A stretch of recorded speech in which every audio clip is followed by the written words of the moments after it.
Nous parlions de la dépendance ou de l'indépendance énergétique de la France à cette aune en déployant cette autorisation du gaz de schiste, de l'huile et du gaz de schiste. Est-ce que la France pourrait gagner en énergie et en dépendance et en indépendance énergétique, Corinne Lepage?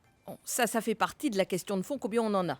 Bon, on sait qu'on en On a. ne sait pas parce qu'on n'a rien fait, on n'a rien évalué. Si. Le Bureau de recherche géologique et minière, c'est pertinemment qu'on en a. Arrêtons de rigoler. On estime à 5 000 milliards de mètres cubes, c'est-à-dire 100 ans de consommation de gaz. Ça dépend.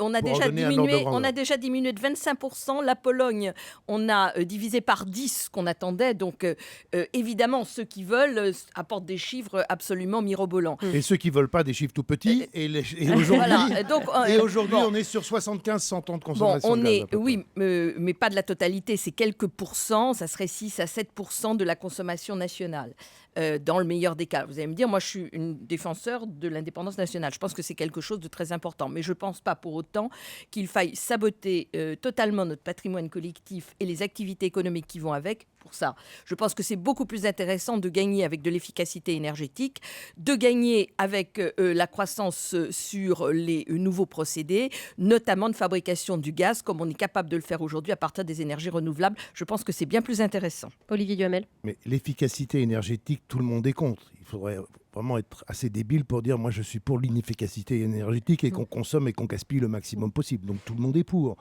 Des énergies renouvelables, tout le monde est pour. Le problème, c'est qu'il n'y a pas de source d'énergie qui n'ait des inconvénients et des avantages. Il n'y en a pas. Quand les Allemands décident après Fukushima de renoncer au nucléaire, parce que le nucléaire, c'est très très bien pour notre indépendance énergétique, mais ça pose le problème des déchets nucléaires, et qu'ils en viennent au charbon, et ben le charbon est pire pour le réchauffement climatique que l'était nucléaire. Donc ça a un avantage, il n'y a pas les mêmes déchets. Ça a un inconvénient, c'est pire sur le réchauffement climatique. Quand on décide à supposer même qu'on puisse mettre des éoliennes absolument partout, mais si on mettait des éoliennes absolument partout, d'abord ça n'assure pas la continuité quand tout d'un coup il n'y a pas de vent, mais surtout ça a aussi des inconvénients, d'esthétique, de bruit. On peut continuer comme ça, sur chacune. Pourquoi est-ce que éolienne, on accepte de voir les avantages et les inconvénients et d'en faire? Solaire, on accepte de voir les avantages et les inconvénients et d'en faire? Et que je dirais juste un monstre, une espèce de Méphisto, le gaz de schiste. Alors celui-là, non, surtout pas. C'est pas rationnel. Non, parce que je vais vous dire, d'abord, je suis d'accord avec vous sur le fait que chaque énergie a des inconvénients. Ça, c'est vrai. Deuxièmement, moi, je crois beaucoup à la fabrication du méthane à partir des renouvelables. Les Allemands ont aujourd'hui un procédé industriel qui marche. La première usine industrielle a été montée en Allemagne. Je pense qu'on gagnerait beaucoup à investir dans cette direction-là. Et là, c'est de l'indépendance énergétique, c'est-à-dire que c'est du gaz méthane qui est produit sur le territoire allemand à partir du renouvelable. D'accord, mais le gaz de schiste, il a raison, Olivier. On en parle que comme une bête noire, comme on parlait dans son temps, dans leur temps des OGM. Quand vous entendez effectivement des Américains, des associations, des paysans qui viennent vous raconter comment ça se passe chez eux, très franchement, ça donne envie à personne. Voilà, et que vous avez en France un pays qui est un pays touristique, qui est un pays agricole, qui est un pays viticole, on n'a pas envie de se retrouver avec les cochonneries que l'on a vues dans notre eau ou les destructions de paysages et les risques de séisme. Donc là, on pourrait dire, en tout cas, ce que vont faire les Allemands, d'ailleurs, ils évoluent les Allemands. Les Allemands, ils vont autoriser du gaz de schiste, mais pas dans les zones de sources thermales, par exemple. Eh bien, on pourrait dire, évidemment, s'il venait à l'esprit de quelqu'un d'aller faire un forage pour exploitation de gaz de schiste en plein cœur du Médoc viticole, ce serait complètement aberrant. Mais personne, ou presque personne, n'a des visions aussi stupides. Allez, le public réagit dans ce studio.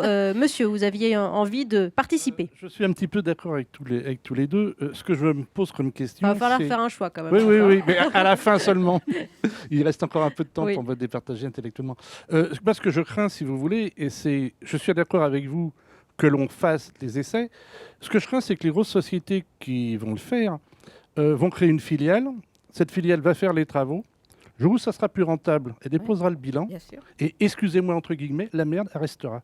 C'est ce qui se passe dans toutes les friches industrielles qui n'ont jamais été dépolluées. C'est tout à fait juste. Donc vous dites comme Olivier sur Facebook, s'il n'y a pas de conséquences sur l'environnement, faisons-le. S'il y en a, et conséquences économiques et conséquences environnementales, abstenons-nous. Qui va payer? Est-ce qu'il faut bloquer l'argent avant pour la dépollution qui commence les travaux? Non, je vais vous dire, monsieur, je me bats au Parlement européen avec quelques autres pour qu'on ait une réglementation qui, notamment, prévoit la responsabilité illimitée des exploitants et une assurance obligatoire, justement pour répondre à cet objectif-là. Pour l'instant, on ne l'a pas.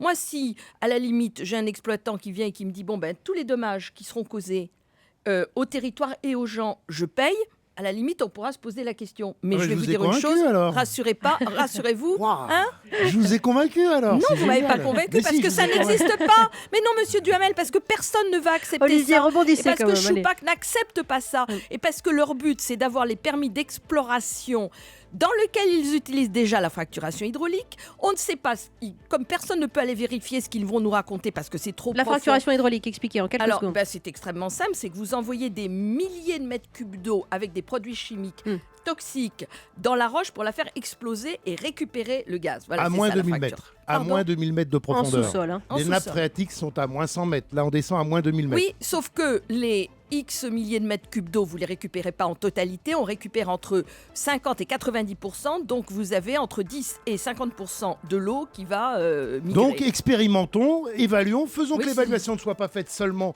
évidemment, par l'industriel qui va forer, mais avec, comme je l'ai dit au début, par des experts indépendants et avec prise de responsabilité Sur assurance. quelques Parfaitement sites. d'accord.